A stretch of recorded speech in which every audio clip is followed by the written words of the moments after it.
Are they good? Are they bad? Everyone seems pretty confused around the whole idea. So I'm going to explain the difference between good carbs and bad carbs.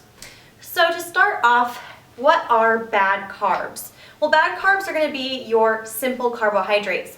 They're the carbs that digest super easy in your body because they're lacking fiber and they're lacking nutrients. So your body is able to absorb the sugars from that food super quickly, which gives you a quick energy boost, but then you crash shortly thereafter.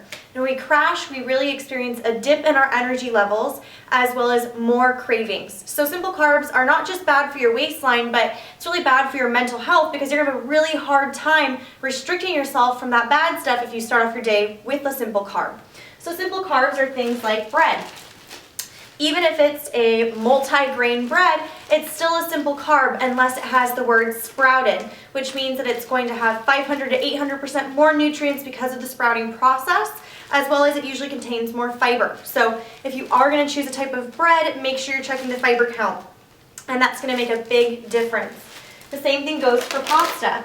Even if it has words like gluten-free or brown rice pasta, it does not mean that it's a complex carb unless it's sprouted, and that makes a difference. But again, these are not the types of carbs we want to rely on solely. We want to make sure we're getting more whole, natural carbs.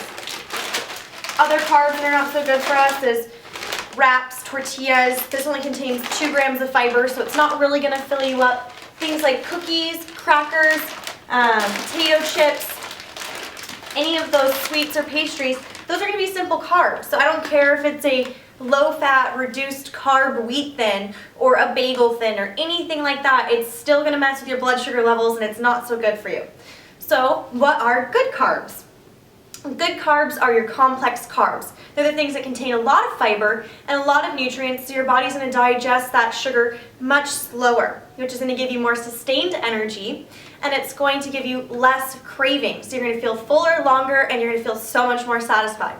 So what are our complex carbs? You've got things like quinoa. It's got a weird name, but this stuff is so good for you. Per cup, you get 8 grams of protein, so great for vegetarians who are trying to up their protein count. It's also got lysine, so if you're a person who's plagued by cold sores, this stuff is great. Then you've got your brown rice, so big difference between brown rice and white rice. Brown rice still contains the bran on the outside, which means it's more fibrous and it's going to slow down that digestion. You've got your steel-cut oatmeal. Again, very different than the packaged oatmeal that you're going to get that you are heating up in the microwave. That stuff is very simple and it's not going to fill you up like this good old steel-cut oatmeal. And if you're gluten intolerant, do be careful. Oats don't naturally contain gluten, but the processing they go through a lot of times puts gluten into them, so make sure you're buying a gluten-free brand. And then you've also got things like amaranth, which is a grain that tastes a lot like quinoa. It's a little bit earthier, also really, really good for you.